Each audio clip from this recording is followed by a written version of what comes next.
ஆண்டவர் இந்த நாளில் உங்களை ஆசீர்வதிப்பாராக. நம்முடைய வாழ்க்கையில் சில நேரங்கள் சில காரியத்தை நம்ம அடிமைத்தனமாக ஆயிடுறோம். என்ன சின்ன வயசுலேருந்து நமக்கு அப்படி ஒரு பழக்கம் வந்துடும்.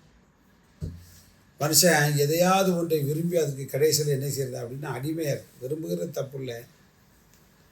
அந்த விருப்பம் எங்கே போய் அப்படின்னா அவனை வெறியனாய் விடுவிக்கப்பட முடியாத ஒரு சூழ்நிலை, குறிப்பாக அடிமைத்தனமாக மாறிடுது. இன்றைக்கி பார்த்தீங்கன்னா சிலவர்கள்லாம் டீ குடிக்காமல் இருக்க முடியாது. டீ குடிக்கலாம், தப்பு இல்லை. ஆனால் குடிக்காமல் என்னால் இருக்க முடியாதுன்னு சொன்னால் அதுக்கு பேர் அடிமைத்தனம். சில பேருக்கு பார்த்திங்கன்னா சினிமா மோகம்.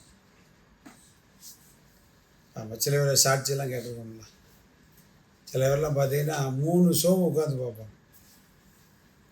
Matinee show, first show, second show அப்படின்னு 3 ஷோ உட்காந்து எத்தனை படம் பார்த்தாலும் அவங்களுக்கு மாறாது.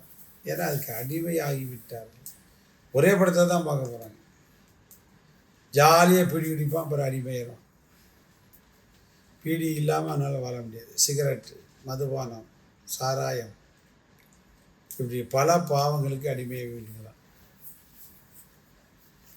இப்பவும் கூட சில பேருக்கு என்னத்தையா நினச்சிக்கிட்டே இருந்தால் தான் சந்தோஷமாக இருக்கும்.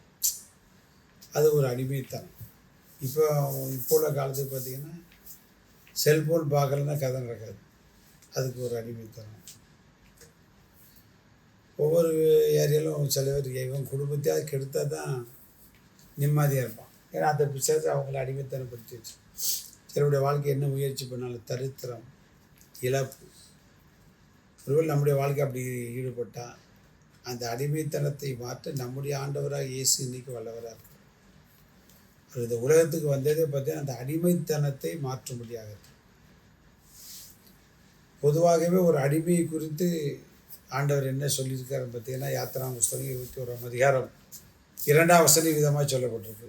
எபிரேயரில் ஒரு அடிமையை கொண்டாயானால் அவன் 6 வருஷம் சேவித்து 7ஆம் வருஷத்திலே ஒன்றும் கொடாமல் விடுதலை பெற்று போக கடவுள். பார்த்தீங்களா, 6 வருஷம் இருக்கலாம். அப்போ என்ன அர்த்தம் அப்படின்னா ஒரு காலத்தை கத்தர் வச்சிருக்கிறோம். எப்போதுமே நீங்கள் அடிமையாக இருக்க போகிறது கிடையாது. எப்போதுமே உங்களுடைய வாழ்க்கையில் தோல்வி இருக்க போகிறது கிடையாது. எப்போதுமே நீங்கள் கண்ணீரோட போகிறது. இந்த அனுதின கண்பிடித்த நிகழ்ச்சி கேட்டு அருமையான தேவனுடைய பிள்ளைகளே, இன்று தேவன் உங்களுக்கு ஒரு அற்புதத்தை செய்கிறார். எதற்கு நீங்கள் அடிமைப்பட்டு கிடக்கலாம்? கடனுக்கு அடிமைப்பட்டுருக்கலாம், கெட்ட பழக்க வழக்கங்களுக்கு நீங்கள் யாராக இருந்தாலும் சரி, வெளியில் தெரியாது. நீங்கள் எதற்கு அடிமை என்பது உங்களுக்கு இயேசுநாதருக்கு தான் தெரியும்.